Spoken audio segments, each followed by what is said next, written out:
आप मेरे चैनल पर नए हैं तो सब्सक्राइब करें और मेरी नई वीडियोस की नोटिफिकेशन पाने के लिए press the bell icon.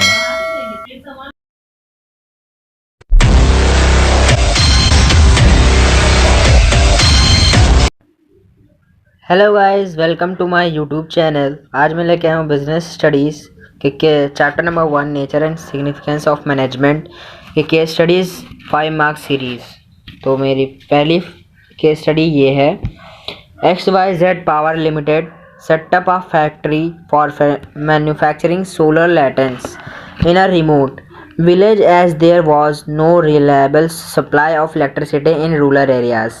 The revenue earned by the company was sufficient to cover the cost and the risk.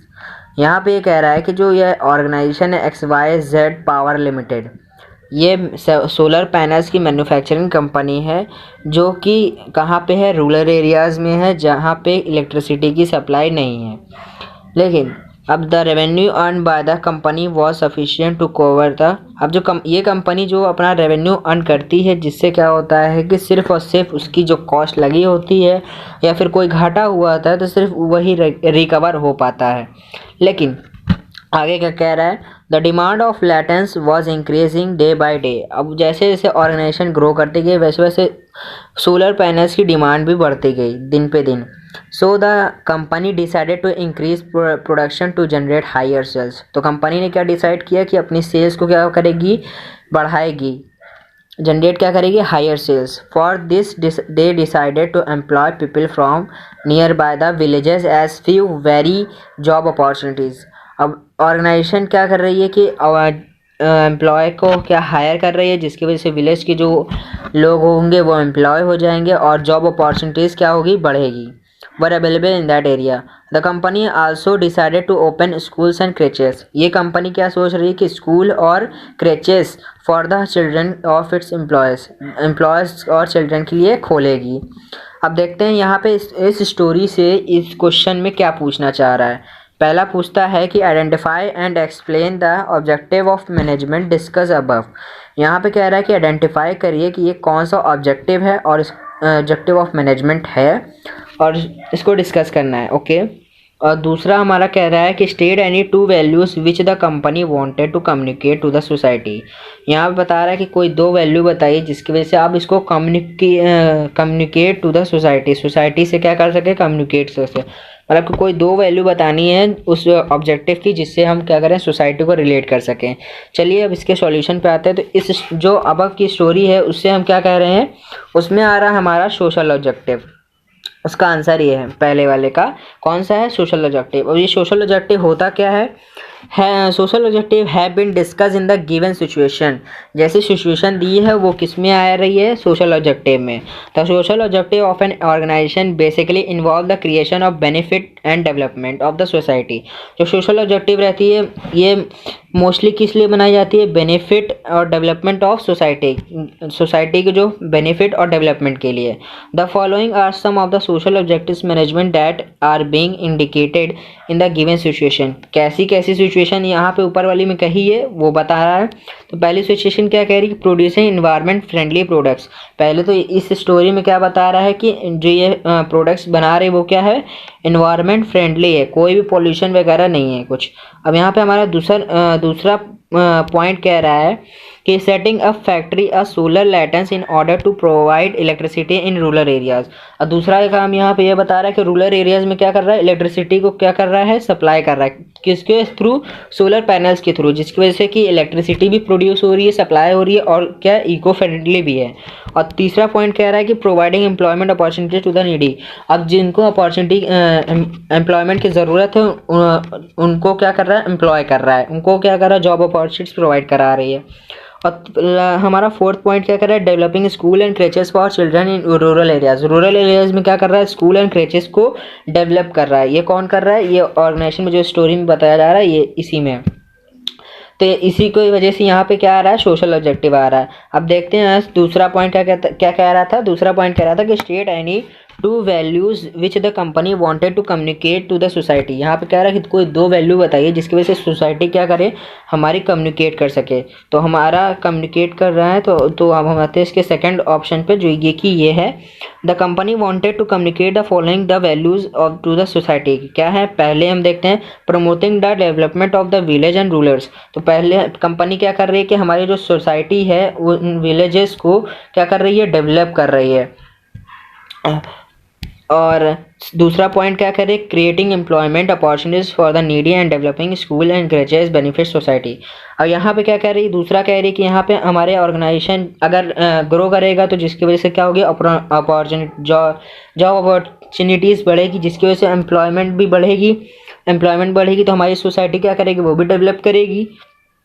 और स्कूल और क्रचेस भी बन रहे हैं जिसकी वजह से हमारे चिल्ड्रंस क्या होंगे, एजुकेट होंगे और जिस फ्यूचर भी हमारा बढ़िया होगा। अब यहाँ पे ये हमने केस स्टडी अपनी 1 देख ली है जो कि हमारी 5 मार्क्स की सीरीज़ की थी। अब मैं अपनी नेक्स्ट केस स्टडी पे चलता हूँ जो कि हमारी आ रही है। अब मैं आता हूँ अपनी नेक्स्ट केस स्टडी के ऊपर जो कि ये है हमारी नारायण कंप्यूटर लैब। पहले मैं इसका क्वेश्चंस को थोड़ा एक्सप्लेन कर देता हूँ, फिर मैं सॉल्यूशन पे आता हूँ। तो आता हूँ, पहला आता है सेकंड केस स्टडी हमारी कहती है Narayan computers limited.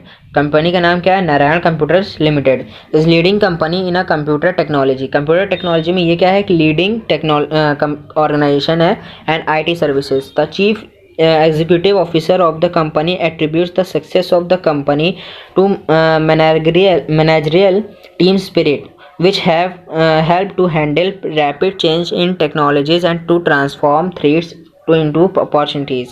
Okay, like any other business enterprises, profit are important for survival and growth of Narayan Computer Limited. Okay, the management of the company believes that a satisfied employee creates a satisfied customer who in turn creates profit that leads to satisfied shareholders. The company has a strong sense of social responsibility. It has set up many educational institutions in the field of management, engineering and computer education in which have half of the students and girls. अब ठीक है, यह मैंने question read किया है, अब थोड़ा explain करता हूँ। तो नारायण यहाँ पे क्या कह रहा है कि यहाँ पे पहले ऑर्गेनाइजेशन का नाम क्या है, यहाँ पे Narayan computers limited. Okay, leading company इन कंप्यूटर टेक्नोलॉजी। कंप्यूटर टेक्नोलॉजी में क्या है, लीडिंग कर रही है एंड IT सर्विसेज। तो इसमें क्या है, हमारे CEO हैं कंपनी के, वो क्या कर रहे हैं, अपनी कंपनी को सक्सेस बना रहे हैं। मैनेजर जो हैं वो बहुत ही अच्छी टीम स्पिरिट है उनकी। Which have help to handle rapid changes.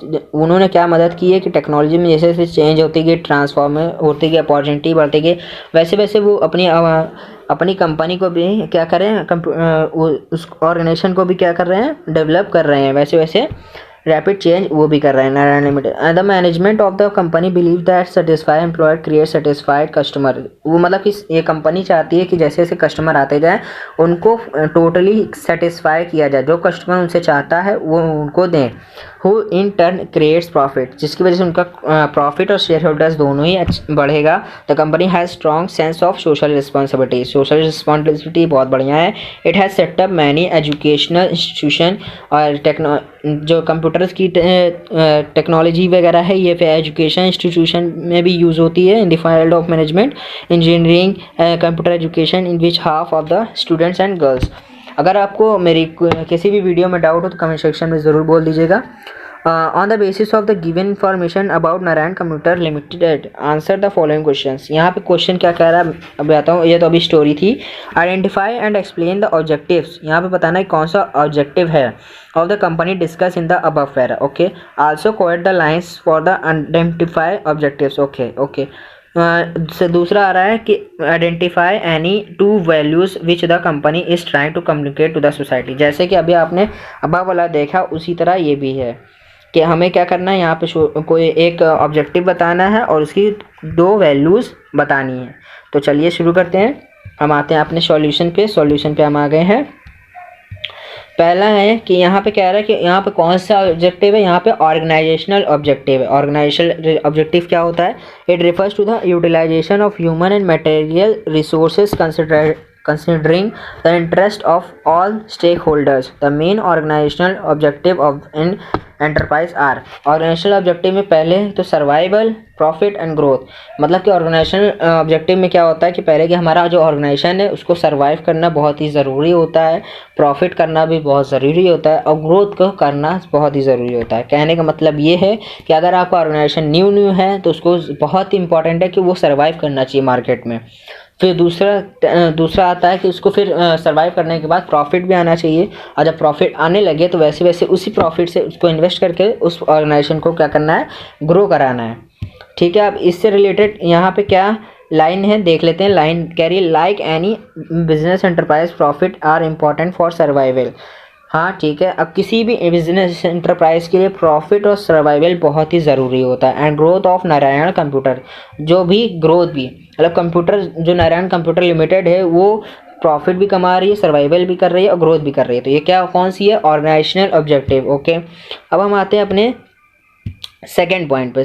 इस ए के सेकंड पे क्या है, ये ऑर्गेनाइजेशनल तो है ही है प्लस सोशल ऑब्जेक्टिव भी है। अब क्यों है ये भी देख लेते हैं और क्या होता है। सोशल ऑब्जेक्टिव अभी it refers to consistently creating economic value of for various sections of the society to main social objective of an enterprises. इस जो स्टोरी अभी मैंने बताई है उससे रिलेटेड क्या क्या पॉइंट्स है या क्या क्या स्टोरी जो सोशल ऑब्जेक्टिव से रिलेटेड है वो मैं बताना चाह रहा हूँ। पहला पॉइंट ये है हमारा, providing quality products at regional prices. पहली बात तो ये कि जो हमारे ऑर्गेनाइजेशन है वो क्या करता है कि जो है क्वालिटी प्रोडक्ट्स की होती है बहुत ही अच्छी होती है और कम से कम प्राइस पे कस्टमर को दिया जाता है, जिससे कस्टमर क्या हो, हमेशा सेटिस्फाइड है। अब दूसरा पॉइंट आता है कि जनरेटिंग एम्प्लॉयमेंट अपॉर्चुनिटीज़। अगर किसी भी ऑर्गेनाइजेशन में कोई भी डेवलपमेंट हुआ है या फिर किसी भी तरीके की जो है जॉब अपॉर्चुनिटीज़ या वर्कर्स को हायर करने की प्लान वगैरह पॉलिसीज़ वगैरह निकलती है, उससे क्या होती है कि एम्प्लॉयमेंट अपॉर्चुनिटी जनरेट होती है। अब आते हैं हमारी थर्ड पॉइंट कहती है community progress and development by providing schools and creches to employers. ये ऑर्गेनाइजेशन भी क्या कर रही है कि स्कूल और क्रेचेस को क्या कर रही है, डेवलप कर रही है और ओपन कर रही है कि जो भी हमारे सोसाइटी के लिए बहुत ही अच्छा है। और इसी वजह से ये किस में आता है, सोशल ऑब्जेक्टिव में। अब हमारा लास्ट देखते हैं, environment friendly methods of production.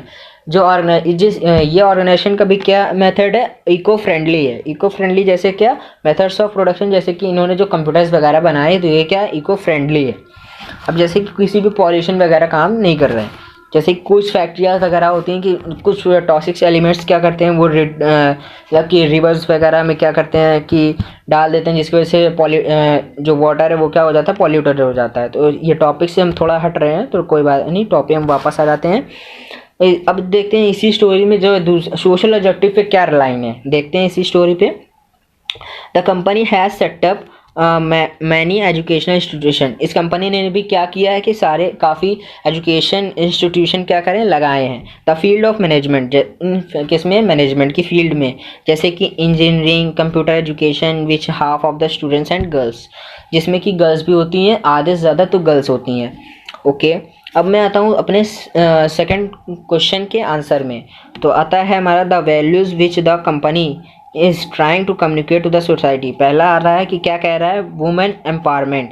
ये किसको प्रमोट कर रहा है, ये हमारे किसमें किसको मतलब कि किसको प्रमोट कर रहा है, ये वुमेन एम्पावरमेंट को कर रहा है। मतलब कि गर्ल्स पावर को क्या कर रहा है, ये इंक्रीज कर रहा है, मतलब कि उनको क्या कर रहा है, एक प्रमोट कर रहा है। अब दूसरा आता है, दूसरा कहता है गुड वर्क कल्चर। यहाँ पे जैसे कि क्या कर रहा है, जैसे देखिए टेक्नोलॉजी डिजिटल कंप्यूटर वगैरह बन रहा है तो इसके क्या हो रहा है कि हमारा कल्चर भी इम्प्रूव हो रहा है, अच्छा गुड वर्क कल्चर हो रहा है। अब आता है हमारा थर्ड, फुलफिलिंग सोशल रिस्पॉन्सिबिलिटी। ये हर एक ऑर्गेनाइजेशन की एक सोशल रिस्पॉन्सिबिलिटी भी होती है जो ये ऑर्गेनाइजेशन भी क्या कर रही है, फुलफिल कर रही है। कंसर्न फॉर द सोसाइटी, जिसकी वजह से ये क्या हो रही है कि सोसाइटी से ये ऑर्गेनाइजेशन भी क्या कर रही है, इंटरेक्ट और कम्युनिकेट कर रही है। अब मैं आता हूँ अपनी थर्ड केस स्टडी पे, जो कि 5 मार्क्स सीरीज़ की शायद लास्ट है।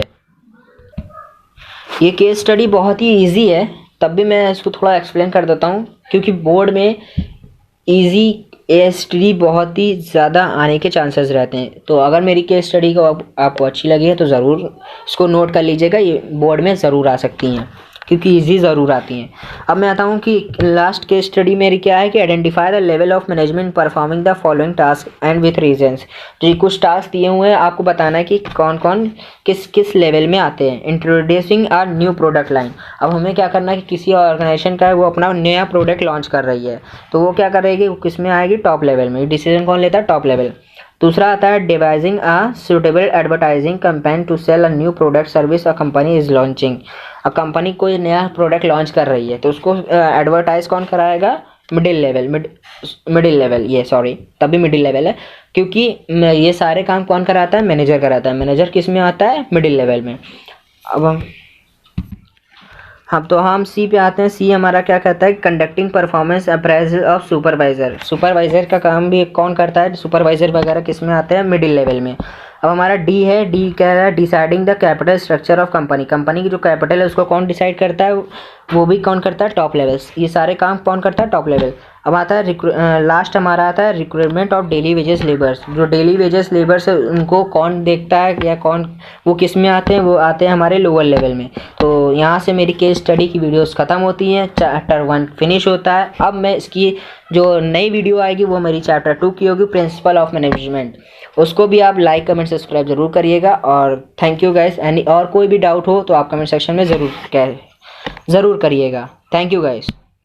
Pikachu, Pikachu, Pikachu, Pikachu, Pikachu, Pikachu, Pikachu, Pikachu, Pikachu.